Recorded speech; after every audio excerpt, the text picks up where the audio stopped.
नमस्कार दोस्तों, आप सभी का हमारे YouTube चैनल में बहुत बहुत स्वागत है। तो जैसा कि हम सभी लोग जानते हैं कि हाल ही में अंबुबाची महायोग का समाप्ति हो गया है और अंबुबाची महायोग के समाप्ति के बाद सभी भक्तों को शायद लाल कपड़ा भी मिल गया है। लाल कपड़ा जिसे हम माँ का रक्त वस्त्र, अंग वस्त्र भी कहते हैं। इसे माँ कामाख्या का महाप्रसाद भी कहा जाता है। अंबुबाची वस्त्र, रक्त वस्त्र या अंग वस्त्र को पाने के लिए अंबुबाची के दौरान देश तथा विदेश से कई भक्त कामाख्या मंदिर में भीड़ लगाते हैं।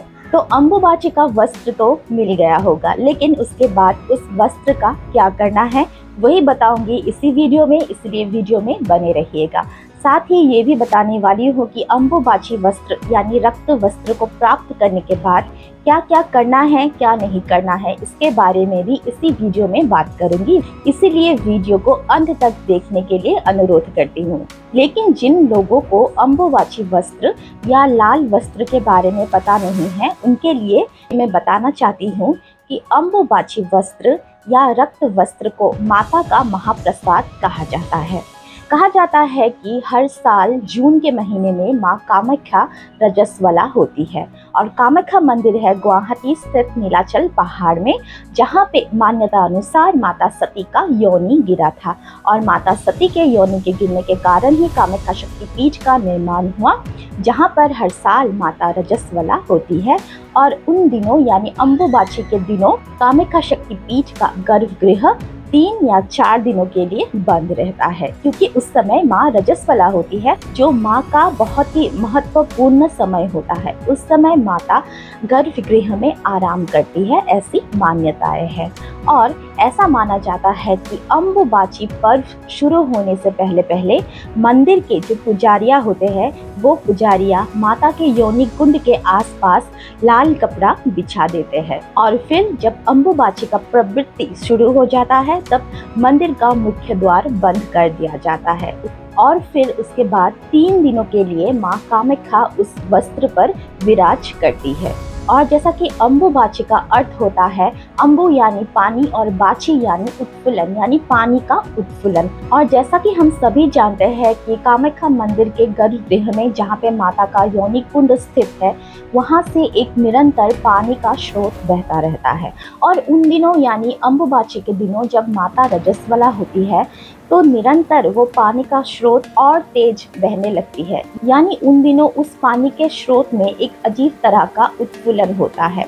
और उन 3 दिनों में जिस वस्त्र में माता विराजती है उसे ही माता का अंग वस्त्र, रक्त वस्त्र, लाल कपड़ा या अंबुबाची वस्त्र कहा जाता है। और फिर अंबुबाची निवृत्ति के बाद जब गर्भगृह का मुख्य द्वार खुला जाता है तब वही अंग वस्त्र को भक्तों के बीच में प्रसाद के रूप में बांटा जाता है। उस कपड़े का बहुत ही महत्व है। मैंने पिछले वीडियोस में भी बताया था कि अंबुबाची वस्त्र का क्या महत्व होता है। अंबुबाची वस्त्र को प्राप्त करने के बाद उस वस्त्र को आप अपने घर के पूजा स्थान में, व्यापार के स्थान में या फिर अपने गले में, बाजू में या फिर रिस्ट में, तावीज में डालकर पहन सकते हैं। अंबुबाची वस्त्र या माँ का अंग वस्त्र एक सिद्ध चीज है, उसे सिद्ध करने के लिए कोई ज़रूरत नहीं होता है। गले में पहनने के लिए आप चेन का भी यूज़ कर सकते हो या फिर थ्रेड का भी यूज़ कर सकते हो। थ्रेड किसी भी कलर का भी चल जाएगा, रेड, ब्लैक, येलो या फिर आप जो भी कलर पहनना चाहते हो वो आप पहन सकते हो, उसमें रोक टोक नहीं है।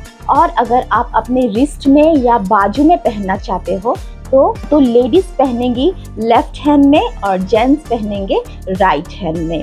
तो ये तो मैंने बता दिया आप अंबुबाची वस्त्र को तावीज में डालकर अपने बॉडी में कैसे धारण कर सकते हो। यदि आप अपने इस वस्त्र को अपने घर के पूजा स्थान में या फिर व्यापार के स्थान में रखना चाहते हो तो उसकी विधि क्या है।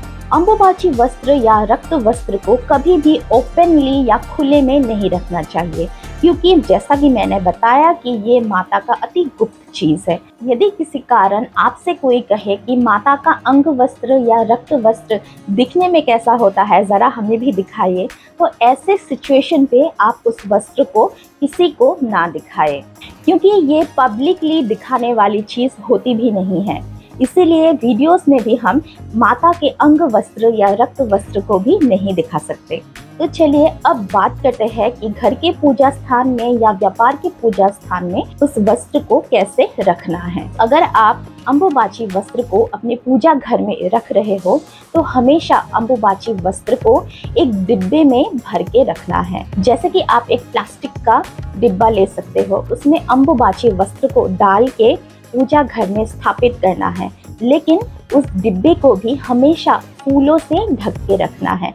जैसे माँ कामाख्या गर्भगृह में माँ का योनि कुंड हमेशा फूलों से ढक के रखते हैं, सेम उसी तरह से माता का उस रक्त वस्त्र को भी हमेशा फूलों से ढक के रखना चाहिए। यदि उस वस्त्र को ढकने के लिए रोज आपको फ्रेश फूल नहीं मिल रहे हैं तो मार्केट में जो आर्टिफिशियल या प्लास्टिक का फूल मिलता है, फूलों का जो माला मिलता है गार्लैंड, वो माला आप लाके माता के अंग वस्त्र को रखे गए उस डिब्बे के ऊपर पूरा ऐसे कवर करके रखें, यानी फूलों के माला से उस डिब्बे को पूरा ढक के रखना है। और अगर व्यापार के स्थान में भी आप माँ का अंबुबाची वस्त्र रख रहे हो तो विधि सेम ही है। और माता के अंबुबाची वस्त्र या रक्त वस्त्र को पूजा घर में प्रतिष्ठा करने से पहले मंदिर की साफ सफाई अच्छे से कर लेना है। उसके बाद आप जिस स्थान पर माता का अंग वस्त्र स्थापित करने वाले हो उस स्थान में थोड़ा सा सफेद अक्षत यानी बिना टूटा हुआ चावल, उससे एक बेदी बना लेना है छोटा करके। उसके बाद रक्त वस्त्र को कंटेनर में डाल के ही उस अक्षत के दानों में स्थापित करना है। उसके बाद फूलों से ढक देना है। फिर रोज की तरह आप जैसे धूप दीप जलाते हो, धूप दीप जलाकर पूजा का आरंभ करना है। और जिस दिन आप ये विधि कर रहे हो यानी रक्त वस्त्र को स्थापित कर रहे हो, उस समय दिया और धूप जलाने के बाद सबसे पहले माँ कामाख्या की स्तुति मंत्र का जाप करें। और वो मंत्र है कामाख्याये वरदे देवी नील पर्वत वासिनी त्वम देवी जगतम माता योनि मुद्रे नमोस्तुते। इस मंत्र का जाप आपको 3 बार करना है। ये माता का स्तुति मंत्र है। और स्तुति मंत्र को 3 बार जाप करने के बाद आप माँ कामाख्या का जो बीज मंत्र है उस बीज मंत्र का भी जाप करें 11 बार के लिए। और माँ कामाख्या का बीज मंत्र है क्लीं क्लीं कामाख्या क्लीं क्लीं नमः, क्लीं क्लीं कामाख्या क्लीं क्लीं नमः। इस मंत्र का 11 बार जप करने के बाद आप पहले से ही पूजा घर में प्रतिष्ठित देवी देवताओं की आरती करें और फिर माता का जो रक्त वस्त्र आपने अभी अभी स्थापित किया है उस रक्त वस्त्र का भी आरती करना है। और जैसा कि मैंने बताया कि इस कपड़े को यानी लाल कपड़े को सिद्ध करने की कोई ज़रूरत नहीं है, ये अपने आप में ही सिद्ध वस्त्र होता है। और इसीलिए ये सिद्ध वस्त्र होने के कारण कुछ नियमों का भी पालन करना बहुत ही ज़रूरी है। जैसे कि अंबुबाची वस्त्र या रक्त वस्त्र धारण करने के बाद आप कभी भी शमशान या मृतकों के घर ना जाए। यदि भगवान ना करे कि जिस घर में माता का रक्त वस्त्र स्थापित है उस घर में अगर ऐसी घटना घट जाए तो इसमें कोई छुआछूत नहीं होता है, क्योंकि उस समय वैसे भी हम मंदिर को या फिर देवी देवताओं को नहीं छूते हैं। साथ ही साथ और एक बात बता दूं कि अंबुबाची वस्त्र को अगर आप अपने बॉडी में धारण कर रहे हो तो उसके साथ रुद्राक्ष का माला ना पहने। यदि आप अंबुबाची वस्त्र को तावीज में डालकर गले में पहन रहे हो तो गले में रुद्राक्ष की माला ना पहने। और अगर आप उस वस्त्र को तावीज में डालकर अपनी रिस्ट पर पहन रहे हो तो रिस्ट पर उस समय मतलब एक साथ रुद्राक्ष का माला ना पहने। यानी कहने का मतलब ये है कि अंबुबाची वस्त्र और रुद्राक्ष की माला को एक साथ हमें कभी भी पहनना नहीं चाहिए। तो चलिए अब बात करते हैं कि पीरियड्स के समय क्या करें। पीरियड्स के समय हम वैसे भी मंदिर छूते नहीं हैं या फिर मंदिर जाते नहीं हैं, लेकिन अगर आपने अंबुबाची वस्त्र को अपने बॉडी में धारण कर लिया है और आपको पीरियड्स आ गया है तो शायद आपके मन में ये सोच आएगा कि अब उसका क्या करना है। तो कुछ नहीं करना है, क्योंकि ये माता का रजस्वला वस्त्र है और पीरियड्स आना या रजस्वला होना कोई पाप नहीं होता है। इसीलिए उस वस्त्र को धारण करते वक्त अगर आपको पीरियड्स आ जाए तो उसमें भी कुछ भी छुआछूत नहीं होता है। वो वस्त्र हमेशा पवित्र है और पवित्र ही रहता है, लेकिन शमशान घाट में या फिर मृतकों के घर में प्लीज इसे पहन के ना जाइए। और एक बात कहना मैं भूल गई कि जैसा कि मैंने कहा, अगर आप अम्बुबाची वस्त्र को अपने घर के पूजा स्थान में स्थापित कर रहे हो तो नीचे जो अक्षत की बेदी बनाया गया है उस अक्षत को कभी कभी चेंज करना है। जैसे कि पूर्णिमा के दिन हो गया या फिर शुक्रवार के दिन आप उस अक्षत को कभी कभी चेंज करना ना भूलें। तो अम्बुबाची वस्त्र के इस्तेमाल के बारे में मैंने आपको बता दिया।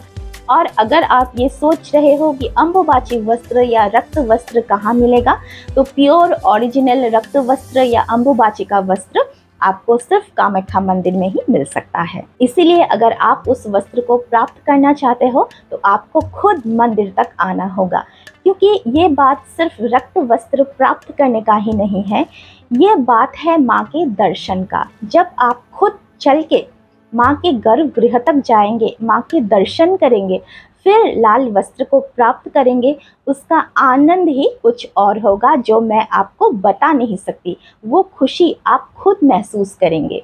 तो वीडियो को यहीं पे एंड करती हूँ। आशा करती हूँ कि वीडियो आपको अच्छा लगा तो लाइक कीजिए, शेयर भी कीजिए, साथ ही साथ चैनल पर नए आए हो तो चैनल को सब्सक्राइब कीजिए। धन्यवाद।